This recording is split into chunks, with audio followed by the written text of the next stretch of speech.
ओं नमः भगवते वासुदेवाय।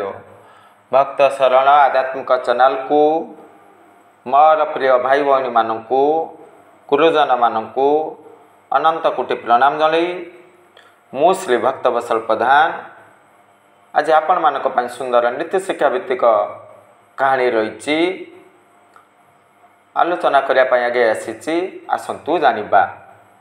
आपण माने भल भाव जानी पंजाब केसरी राजा रणजीत सिंह रही परम ज्ञानी परम वीर सत्वगुण को धारण करते नगर रे जड़े परम ज्ञानी राज दरबार को आसती ज्ञान प्रदान करती राजा सहित आध्यात्मिक ज्ञान आलोचना करती। राजा मध्य सही विदूषक को विशेष भाव में भल पाउतिले। पुणी से दरबार रे जड़े परम ज्ञानी मंत्री रही राजा गोटे खराब गुण रही जी तांकु कणा कहते कठोर दंड दौले कारागार रे भर्ती करुले फांसी प्रदान करुले शूली रे बसाउले कहीं प्रकृत रे से राजा कणा थिले। मंत्री राजा को बहुत भल पाउले से विदूषक परम ज्ञानी थिले ना। मंत्री मध्य कथोपकथन है मंत्री कहते राजा अनेक सत्वगुण को धारण करिसंती किंतु जी भूल वशत कोणा मुखरू कहला ना सांगे सांगे दंड दियंती। परम ज्ञानी छाड़े कि सुंदर भाव कहते मु किंतु राजा को कणा कहबी मो उपरे खुशी हुई उपहार देवे। मंत्री एवं विदूषक मध्य शर्त लगेला। मंत्री कहले जदि राजा सम्मुख में कणा कहब ना थरे जदि कहब मु 10टी स्वर्ण मुद्रा प्रदान करी जेते थर कहब मु 10 गुणा लेखाए स्वर्ण मुद्रा देवी। से परम ज्ञानी सुंदर भाव में कहले ठीक अच्छे 2-3 मास राजा दरबार को आसी नथिले। राजा मने मने खोजुले अरे कौन पाई से महात्मा आसुना मु निश्चित भाव में ज्ञान हासिल करी। इतिमध्य 2-3 मास अतिबाहित हो गला। से परम ज्ञानी राजा दरबार रे उपस्थिति जाहिर कले। राजा सुंदर भाव में प्रश्न पचारि एते दिन पर्यंत कुआडे जाइथिलो। से परम ज्ञानी सुंदर भाव में कहते मु आपणकर ससुर घर को जाइथिली प्रकृत में जाई नथिले बुद्धि प्रयोग करचंती ना। ससुर कथा शुणिले समस्ते खुशी हुंती ज्वाई पुआ खुशी हेबे ना। मो विषय किसी पचारुले कि राजा पचारुचंती हाँ आपणकर सासु ना सुंदर भाव में अनेक प्रश्न पचारुले मोर ज्वाई भलरे अछंती तो शरीर सुस्थ रही तो खुशी रे आनंद रे समय अतिबाहित करुचंती तो मु सुंदर भाव में कही हाँ राजा अति आनंद रे सुख रे समय अतिबाहित करुचंती। हठात आपणकर सानशाली ना से स्थान रे उपस्थिति जाहिर कले 3-4 जन शाली रही ସାନଶାଳୀ କହୁଛନ୍ତି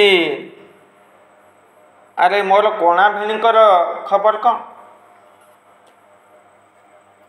ରାଜାଙ୍କ ସାମ୍ନାରେ ବିଦୂଷକ କହୁଛନ୍ତି, ପୁଣି ପଛକୁ ଆଙ୍ଗୁଠି ଦେଖାଇ ମନ୍ତ୍ରୀକୁ ସାଙ୍କେତିକ ଭାବରେ ସୂଚାଉଛନ୍ତି। ଥରେ କହିଲି 10ଟି ସୁନା ମୁଦ୍ରା ନିଶ୍ଚିତ ଭାବରେ ତୁମ ପାଖରୁ ନେବି। ସର୍ତ୍ତ ରଖିଥିଲେ ନା, ମୁଁ କହିବି କଣା କଣା, ରାଜା ମୋ ଉପରେ ପ୍ରସନ୍ନ ହୋଇ ଉପହାର ଦେବେ। ତାପରେ ଆପଣଙ୍କର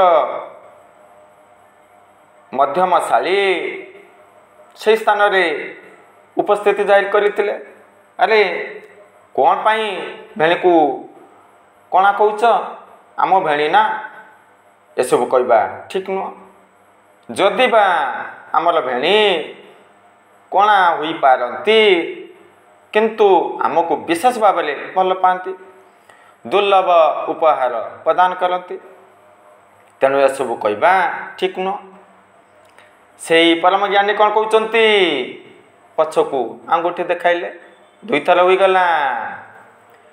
ତାପରେ ଶାଶୁ ସେଇ ସ୍ଥାନରେ ରହିଛନ୍ତି ନା, ଆରେ ତୁମର ଭେଣେଇ ନା, ଭେଣେଇକୁ କଣା କହିବା ଠିକ୍? ଏହା ଠିକ୍ ନୁହଁ। ବଡ଼ ଭେଣୀକୁ ସମ୍ମାନ ଦେବା ଉଚିତ, ତେଣୁ ଏସବୁ କହିବା ଶୁଭନୀୟ ନୁହଁ। ପୁଣି ସେଇ ବିଦୂଷକ କ'ଣ କହୁଛନ୍ତି? କ'ଣ କରିବେ? ପୁଣି ପଛକୁ 3ଟି ଆଙ୍ଗୁଠି ଦେଖାଇଲେ, ମୁଁ 3 ଥର କହିଲି। ବଡ଼ଶାଳୀ ସେହି ସ୍ଥାନରେ ଥିଲେ। ହଁ ମା, କଣାକୁ କଣା କୁହାଯିବା ଉଚିତ ନୁହଁ କି? ହଁ, ଆମମାନଙ୍କର ଭେଣୀ ହୋଇପାରେ, ତୁମର ଜ୍ୱାଇଁ ହୋଇପାରେ, ତଥାପି ଆମର ଭେଣୀ କଣା ନା, କଣାକୁ କଣା କୁହାଯିବ। ଏଥିରେ ଆମର କ'ଣ ଭୁଲ? ବିଦୂଷକ 4ଟି ଆଙ୍ଗୁଠି ଦେଖାଇଲେ। ତାପରେ କ'ଣ ଘଟିବ? ଯାହା ବି ହଉ, କଣା ହଉ, ଛୋଟା ହଉ, କୁଜା ହଉ, ମୋର ଜ୍ୱାଇଁ ନା, ତୁମର ଭେଣେଇ ନା। ଅନେକ ସତ୍ୱଗୁଣ ଧାରଣ କରିଛନ୍ତି ପରମ ବୀର, ପରମ ଜ୍ଞାନୀ। ସମସ୍ତଙ୍କର କ'ଣ ସବୁ ଗୁଣ ଭଲ ଥାଏ କି? କିଛି ବି ଖରାପ ଗୁଣ ରହିପାରେ। ତେଣୁ ମୋ ସାମ୍ନାରେ କେବେ ହେଲେ ମୋର ଜ୍ୱାଇଁକୁ କଣା କହିବା, କଣା ଶୁଣିବା ଅତ୍ୟନ୍ତ କଷ୍ଟକର, ମୁଁ ସହ୍ୟ କରିପାରିବୁ ନାହିଁ। ତେଣୁ କଦାପି କଣା କଣା କହିବା ଉଚିତ ନୁହଁ। ତାପରେ ସମସ୍ତେ କ'ଣ କହିବେ? ଆରେ ମା, ଆମେ ଭଲ ଭାବରେ ଜାଣିଛୁ ଆମର ଭେଣେଇ ନା ଅତି ସୁନ୍ଦର, ଆମ୍ଭେମାନେ ମଧ୍ୟ ବହୁତ ଭଲ ପାଉ। ଆମ୍ଭେମାନେ ଶାଳୀ ନା, ଶାଳୀ ଯଦି ଭେଣେଇ ସହିତ ଥଟ୍ଟା କଲା, ମଜା କଲା, ପାପ ହେବ କି ଅସମ୍ମାନ ହେବ କି? ଆମେ ମଜାରେ ମଜାରେ ଏସବୁ କହୁଥିଲୁ, ଠିକ୍ ଅଛି। ଆଉ କଦାପି କଣା ଭେଣୀ ଏସବୁ କହିବୁ ନାହିଁ। କେତେଥର ସେଇ ବିଦୂଷକ କହିଲେ? 4-5 ଥର ହୋଇଗଲା ନା। ରାଜା ଏସବୁ ଶୁଣିଲେ ନା। କହି ଜାଣିଲେ କଥା ସୁନ୍ଦର, ଗଢ଼ି ଜାଣିଲେ ଘର ସୁନ୍ଦର। ଅତି ମାତ୍ରାରେ ଆନନ୍ଦିତ ହୋଇଗଲେ। ସେଇ ପରମ ଜ୍ଞାନୀ ବିଦୂଷକଙ୍କୁ ଦୁର୍ଲଭ ଉପହାର ପ୍ରଦାନ କଲେ। ରାଜାଙ୍କ ପାଖରୁ ଉପହାର ଗ୍ରହଣ କଲେ। ପୁଣି ସର୍ତ୍ତରେ ମନ୍ତ୍ରୀ ହାରିଛନ୍ତି, ଛାଡ଼ିବେ କି? ମନ୍ତ୍ରୀଙ୍କ ଠାରୁ 4-5 ଥର କହିଛନ୍ତି ନା, 50ଟି ସ୍ୱର୍ଣ୍ଣ ମୁଦ୍ରା ହାସଲ କଲେ। ଦେଖନ୍ତୁ, ଯିଏ ସୁନ୍ଦର ଭାବରେ कही पारिला ना सब किछि हासिल करि पारंती। सुमधुर स्वरर आवश्यकता रही, मिठा मिठा कथा कहबार आवश्यकता रही। देखंतु आ गोटे उदाहरण नहीं परिबा, काऊ प्रकृतिर झाड़ूदार सफा करती, मैला सफा करती, बासी मड़ा भक्षण करती, किंतु केही भी भल पाती नहीं। कोइली एसबू कार्य करती कि कदापि नुह। सुमधुर स्वर धारण करती, गायन करती। लोक माने काऊ अपेक्षा कोइल को विशेष भाव में भल पाती। तेणु एभली भाव में आम कथा कहबा जे अन्य माने आमर कथा शुणी खुशी हेबे, भल पाइबे, आनंदित हेबे। ये सब प्रति विशेष भाव में दृष्टि देले आम्भ मानकर उपकार घटिब। यही कहानी रु सुंदर नीति शिक्षा हासिल कलु। जय जगन्नाथ।